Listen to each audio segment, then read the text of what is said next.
লাউ আর ডিম দিয়ে তৈরি দারুণ স্বাদের একটা রেসিপি নিয়ে আজকে আমি আপনাদের সামনে হাজির হয়েছি। লাউ তো নানান রকমভাবে রান্না করা যায়, আর গরমকালে লাউ খাওয়া ভীষণই উপকারী, যেহেতু লাউ একটা ভীষণ ঠান্ডা সবজি। এখন আমি লাউ ডিমের রেসিপিটা একটু অন্য ধরনের চাই। আমি একটা লাউ নিয়েছিলাম, লাউটাকে একটু ছুলে ছোট ছোট টুকরো করে কেটে নিয়েছি। এখন গ্যাসে কড়াই বসিয়ে এর মধ্যে দিয়ে দিলাম সামান্য একটু রিফাইন তেল, দিয়ে একটা ডিম ভেঙে দিয়ে দিলাম। ডিমটাকে দিয়ে তারপরে এটাকে খুন্তি দিয়ে একটু নেড়ে একটু ঝুরো ঝুরো করে ভাজা করে নেব। ডিমটার মধ্যে আমি কোনো মশলা দিচ্ছি না, এভাবে নেড়ে চেড়ে একটু ঝুরো ঝুরো হয়ে গেলে তারপরে এটাকে ভাজা করে আমি তুলে নেব। ডিমটা ভাজা হয়ে গেছে, ঢেলে নিয়েছি। এখন ওই কড়াইয়ের মধ্যে আরও একটু সাদা তেল দিয়ে দিলাম। দিয়ে এবারে এখানে আমি একটা বড় সাইজের আলু একটু ছোটো ডুমো করে কেটে নিয়েছিলাম, আলুটাকে দিয়ে দিলাম। আলুটাকে একটু ভাজা করে নেব। দিয়ে দিলাম একটু সামান্য হলুদের গুঁড়ো, আর দিয়ে দিচ্ছে একটু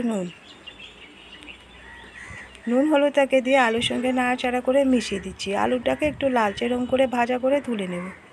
আলুগুলো ভাজা হয়ে গেছে, এগুলোকে আমি তুলে নিচ্ছি।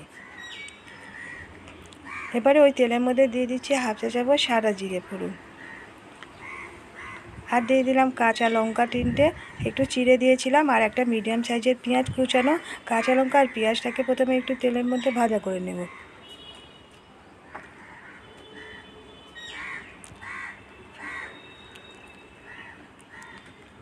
এখন এর মধ্যে দিয়ে দিচ্ছি আদা বাটা হাফ চা চামচ। আদা বাটাটাকে দিয়ে একটু প্রথমে নাড়াচাড়া করে মিশিয়ে দিচ্ছি, আর দিয়ে দিলাম এর মধ্যে নুন, হলুদের গুঁড়ো দিয়ে দিচ্ছি হাফ চা চামচ, আর নুনটা স্বাদ মতো দিতে হবে। এবারে সামান্য একটু জল দিয়ে এটাকে একটু মশলাটাকে কষিয়ে নেব।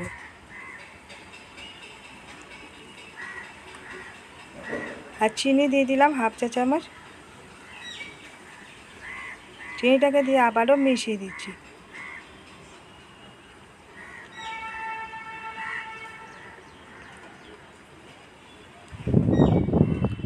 এবার মশলাটা কষানো হয়ে গেছে, এবারে কেটে রাখা লাউগুলোকে দিয়ে দিচ্ছি।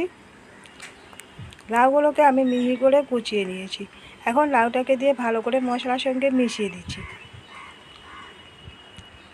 আর গ্যাসের ফ্লেমটা মিডিয়ামে রেখে এখন এটাকে ঢাকা দিয়ে দেবো সিদ্ধ হওয়ার জন্য। খানিকক্ষণ বাদে ঢাকাটাকে খুলে একবার নেড়ে দেবো। এমনিতে লাউয়ের থেকে জল বেরোয়, এতে তো জল দেওয়ার প্রয়োজন পড়ে না, এই জলেই লাউটা সিদ্ধ হয়ে যাবে। আবারও ঢাকা চাপা দিয়েছিলাম, ফের ঢাকাটাকে খুলে একবার নেড়ে দিচ্ছি।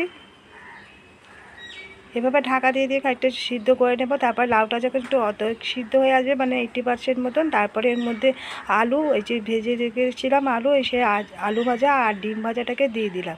আলু আর ডিমটাকে দিয়ে আবারও ভালো করে নাড়াচাড়া করে মিশিয়ে দিয়ে ফের ঢাকা দিয়ে দেবো।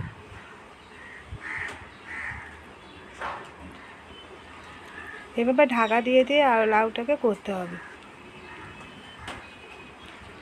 আমি কিছুক্ষণ ঢাকা দিয়ে রেখেছিলাম, তারপরে যে ঢাকাটাকে খুলে আবার এর মধ্যে দিয়ে দিচ্ছি গরম মশলার গুঁড়ো, দিয়ে আবার নামিয়ে নেব। গরম মশলার গুঁড়োটাকে দিয়ে ভালো করে মিশিয়ে দিয়েছি, দিয়ে নামিয়ে নিচ্ছি।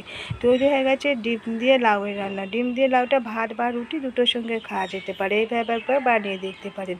তো বন্ধুরা, কেমন লাগলো আজকের রেসিপিটা কমেন্ট করে জানাতে ভুলবেন না। ভালো লাগলে লাইক দিয়ে দেবে, শেয়ার করে দেবেন, তবে সাবস্ক্রাইব করে রাখার রিকোয়েস্ট করলাম নতুন বন্ধুদের কাছে।